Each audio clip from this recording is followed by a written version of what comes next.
بسم الله الرحمن الرحيم. الرحمن علم القرآن خلق الإنسان علمه البيان. الشمس والقمر بحسبان والنجم والشجر يسجدان والسماء رفعها ووضع الميزان ألا تطغوا في الميزان وأقيموا الوزن بالقسط ولا تخسروا الميزان.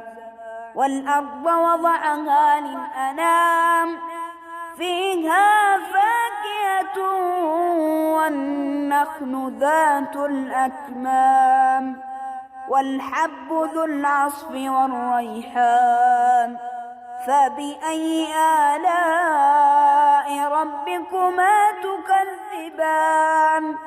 خلق الإنسان من صلصال كالفخار وخلق الجان من مارج من نار. فبأي آلاء ربكما تكذبان؟